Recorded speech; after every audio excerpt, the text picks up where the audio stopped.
Hey everyone! In this video, we're checking out the Vantec NexStar JX hard drive and SSD enclosure.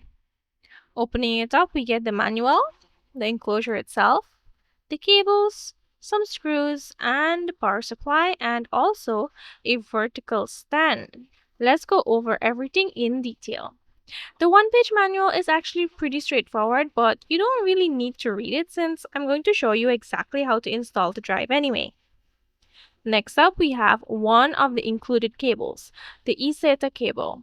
This connection can actually be faster than standard older USB, and a lot of legacy devices or professional equipment still uses it, which honestly is the main reason I bought this specific enclosure. The other one included is a USB 3.2 Type B cable. Here is the power supply. It's a 12-volt 2-amp adapter with a pretty decent cable length. The enclosure stand works great, and it even features rubber feet so it won't be sliding around on your desk.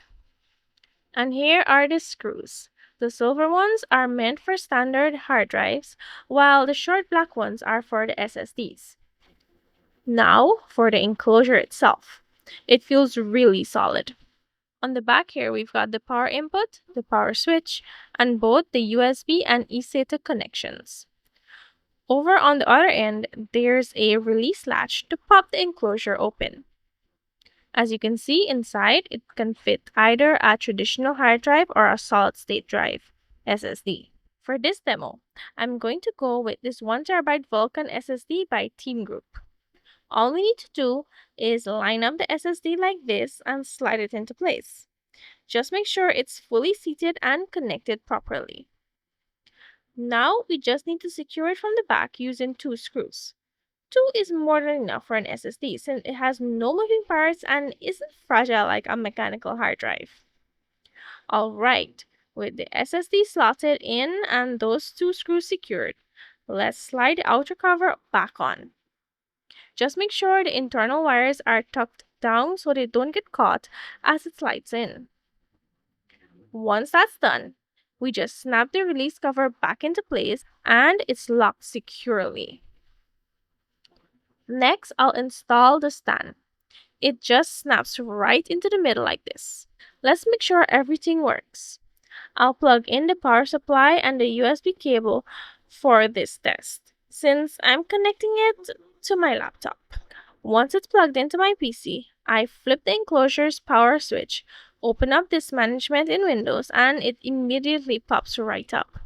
The first thing we need to do here is initialize the disk. I'm going to choose MBR, Master Boot Record, for the partition style because I'll be deploying this drive on an older device.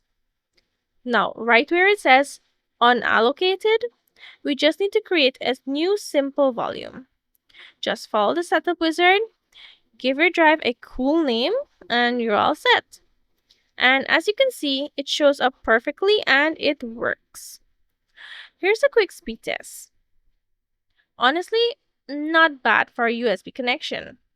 Over eSATA, it should theoretically perform even faster. Anyways, thank you so much for watching and I'll see you in the next one.